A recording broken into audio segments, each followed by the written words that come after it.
They're bringing drugs. They're bringing crime. They're rapists. A Trump administration will stop illegal immigration, deport all criminal aliens, and save American lives. He's a war hero because he was captured.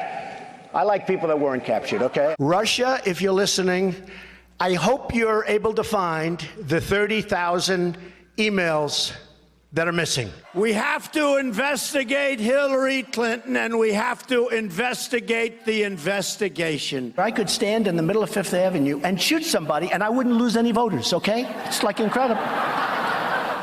He said all that before he was elected president. Maybe that should have come with a warning. It was a look back at the divisive, inflammatory campaign that won Trump the election in 2016, as we're just hours from his 2020 campaign relaunch.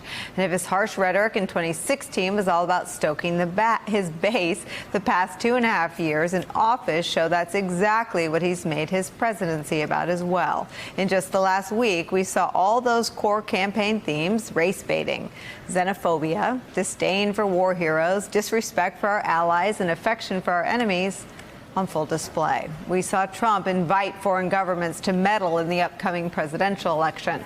We saw him attack an American newspaper for reporting on actions against Russia to secure our democracy. We saw him call for an investigation into Hillary's emails again. And last night, on the eve of his campaign's official relaunch, just a few hours away in Florida, Trump announced on Twitter what the Washington Post calls, quote, mass arrests of thousands of migrant parents and children in a blitz operation across major U.S. cities. Peter Baker of the New York Times puts the president's base-stoking performance into focus with this, quote, the coming election is shaping up as a test, not just of the man, but of his country. Was Mr. Trump's victory the last time around a historical fluke or a genuine reflection of America in the modern age? Will the populist surge that lifted him to the White House run its course, or will it further transform a nation and its capital in ways that will outlast his presidency? What kind of country do Americans really want at this point? Joining this conversation, Washington Post White House reporter Ashley Parker. Ashley, I've been following you and Robert and everyone that sort of covered this opening scene from, I think, the way Trump views it as the Trump campaign TV show tonight, season 2 or season 200, depending on how you've experienced it, starts.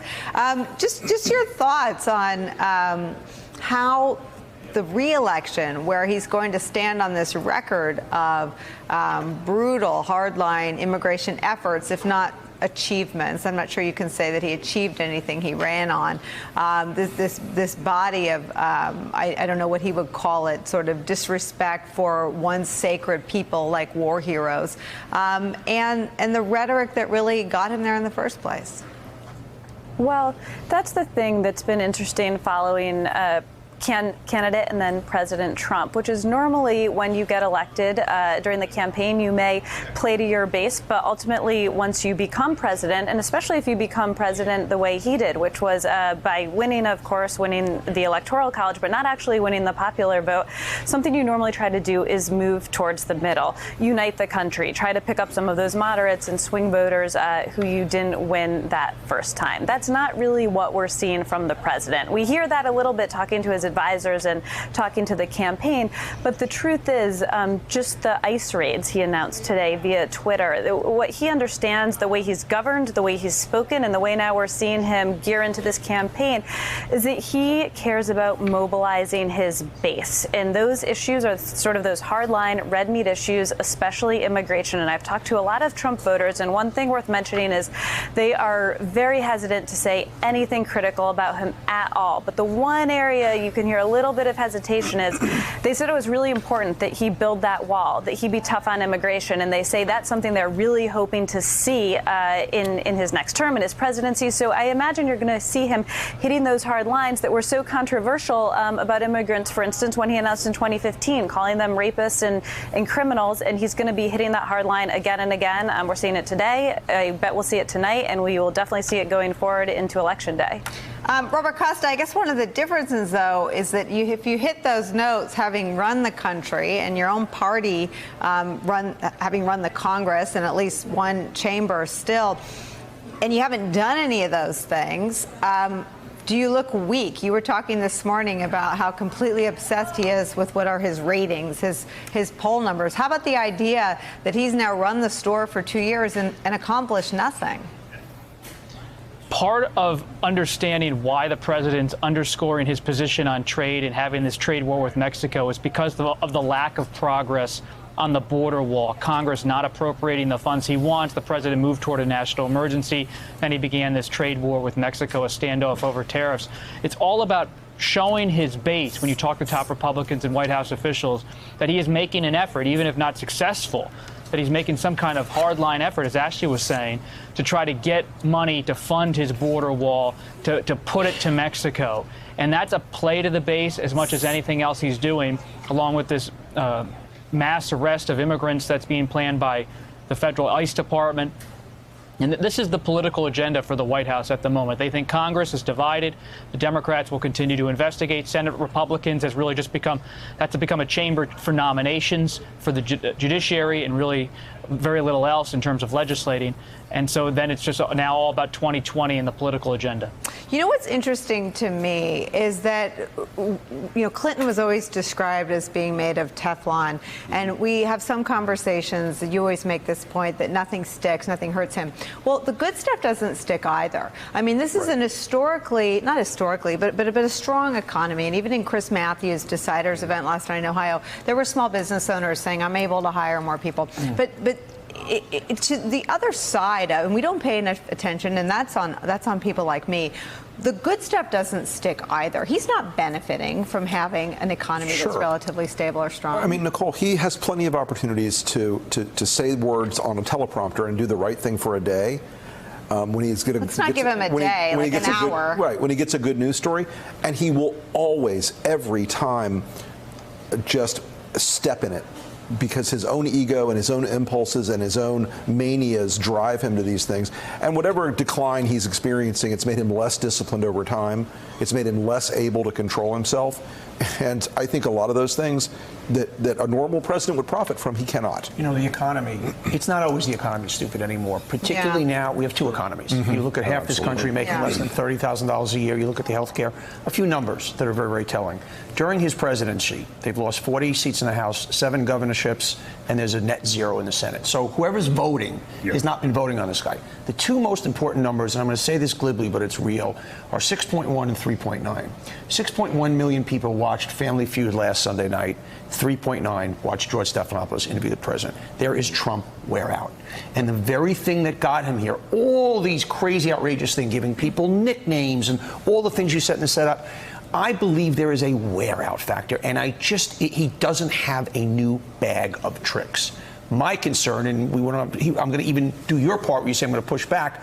I think what's going to happen 8, 9, 10 months into this, I think Trump is going to pivot and move to the middle. Every time people say, no, he can't. He was a Democrat before he ran for office. Well, he doesn't believe in anything. I want to show you, though, all the broken promises, because I think that anyone with a pulse can show that even if you hated everything he ran on, he failed at even the crummy stuff he ran on. Right.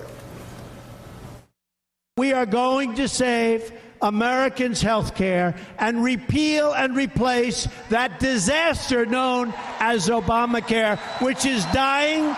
I will build a great wall on our southern border, and I will have Mexico pay for that wall. When we win on November 8th, we are going to Washington, D.C., and we are going to drain the swamp. Now, I'm glad, Gene, that he failed on the first two, but it's still, for a branding guy, his brand is colossal failure. Yes, it is colossal failure. I mean, and particularly, as Ashley Parker said, the literally concrete, or I guess metal thing that people expected him to do and he didn't do was the wall. And I think that's actually, there are a lot of dangerous things for him in the coming election because he has a lot of failures. Health care is going to be a big issue. The swamp could be a big issue since he is so deep in the swamp rather than draining it. But the wall is the wall, right? And that is something that his supporters, his core supporters, his most fervent supporters, are disappointed about. And one of the things that Trump sold to them, to especially the Republican-based guys that came out for him, for the wall and other things, was, I don't need the rest of Washington. My force of will is so powerful. My machismo is so strong. They'll just bow before me and do whatever I want. I'll just tell them and they'll do it. Well, not so much. Right. And he's collided with reality, and so we don't have a wall. We have 3 miles of freedom fence, or whatever they're calling it. I don't even think we have that. We have a picture of some slats that he drew a design about. He's done one thing. He's lowered taxes for rich people. But to your point, those words broken promise are very important to voters. It's very hard to say to a voter, you made a bad choice versus he duped you. Right. Yeah. And in speaking to the DNC, that those words, broken promises, are going to be coming up a lot. Ashley, I want to come back to you on this idea of, I think to his detractors, the immigration policies are inhumane, and to his supporters, they're incomplete, and they're not what he sold them. What do you expect? Your paper, your and Bob's paper, has done an extraordinary body of reporting on plans scuttled, plans imagined, plans foiled, plans that really you couldn't imagine if you sat down and tried to make up the most horrifically inhumane kinds of things to do to human beings who just want to be part of the American dream. Where do you, if you had to pull the thread to the future, where do you think we're heading? I think we're heading towards harsher immigration policies. This is an area that the president's supporters care deeply about. This is an area that he, not just now, but frankly for decades, has had a very hardline position on. And when you talk to people in the White House, we've all heard there's a number of issues and topics he's not particularly engaged on. He doesn't like the details. His eyes glaze over and he turns on the TV behind them and turns up the volume and stops listening. Our understanding is that when it comes to immigration, this is one of the key issues that he is micromanaging from the White House, from the Oval Office. You mentioned sort of his drawings of the wall, but that was him. When we reported before that he wanted a wall that had black paint so it would scald people's hands when they were trying to climb it, and he wanted there to be spikes on top, that is all the president. So that is where his head is. Those are the policies he wants, and he is sort of dictating this from the top. So I can't predict exactly what the next thing it will be, but it will be, my guess is, in line with that and coming from the president himself. Hey there, I'm Chris Hayes from MSNBC. Thanks for watching MSNBC on YouTube. If you want to keep up to date with the videos we're putting out, you can click subscribe just below me,